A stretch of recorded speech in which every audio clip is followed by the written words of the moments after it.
Bonjour, nous nous retrouvons sur Coincé en compagnie de Louis Thomas qui va nous parler aujourd'hui de sa passion pour les dessins. Alors Louis, comment tu vas aujourd'hui? Très bien, et toi? Ça va bien, merci. Alors comment t'es venu ta passion pour les dessins? C'était un besoin de s'exprimer autrement que par l'oral. J'avais besoin de m'exprimer plutôt artistiquement, donc c'était dans le dessin avec mon propre univers. C'est vrai qu'au début, c'était pas fameux. Quand on est petit, on fait pas des choses extrêmement beaux, donc c'était plus proche des bonhommes bâtons. D'accord, et cette passion était venue à partir de quel âge? Je dirais depuis tout petit, comme chaque enfant au final, j'ai juste continué à dessiner et ça m'a permis de créer mon propre univers. Et si tu devais décrire ton style de dessin, quel est ton univers? C'est le cartoon, même si j'essaye d'essayer d'autres styles de dessin. C'est quand même celui qui prime. Donc dans le cartoon, c'est plutôt les formes, les proportions qui ne sont pas toujours respectées. Mais j'essaye quand même de varier, même si c'est vraiment celui qui est mis en avant à chaque fois. Et j'imagine que tu as des inspirations, tu pourrais nous en faire part de quelques-unes? Alors mes inspirations étaient quand même assez nombreuses, déjà dans la musique avec Népal. Donc vraiment c'est une musique que je mets souvent en fond pour dessiner. On retrouve beaucoup de références dans certains de mes dessins. Il y a aussi le côté japonais, donc avec tout ce qui est les katanas, les tenues, les signes, les lettres. Enfin, on retrouve beaucoup cet univers-là. Et vu que tu fais partie de cette grande communauté qu'est les artistes, j'imagine que t'en suis quelques-uns. Oui, j'ai beaucoup d'artistes que je suis sur Instagram.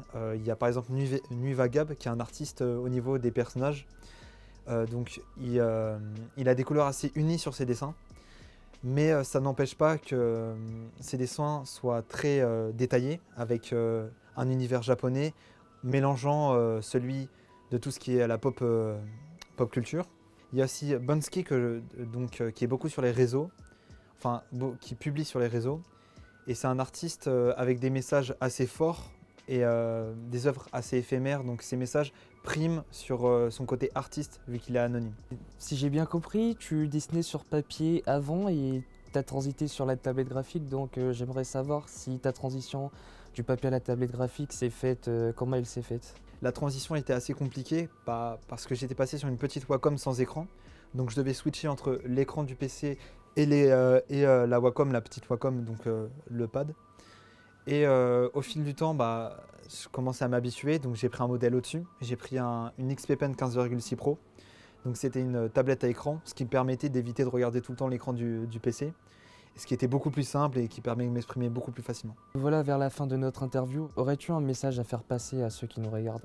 Si j'ai un mot à leur dire, c'est vraiment de continuer dans le dessin si vraiment ça leur plaît, de créer leur propre univers, pas en fonction des autres, mais en fonction d'eux-mêmes, de ce qu'ils voient, de leur vision, et surtout de s'inspirer de tout ce qui les entoure, de leur atmosphère, que ça soit au niveau musical, que ça soit par exemple les rues, comment ils peuvent le voir dans telle ou telle forme, et vraiment de créer son truc, son univers. Merci d'avoir été avec nous aujourd'hui, nous voilà à la fin et je vous dis à la semaine prochaine, au revoir.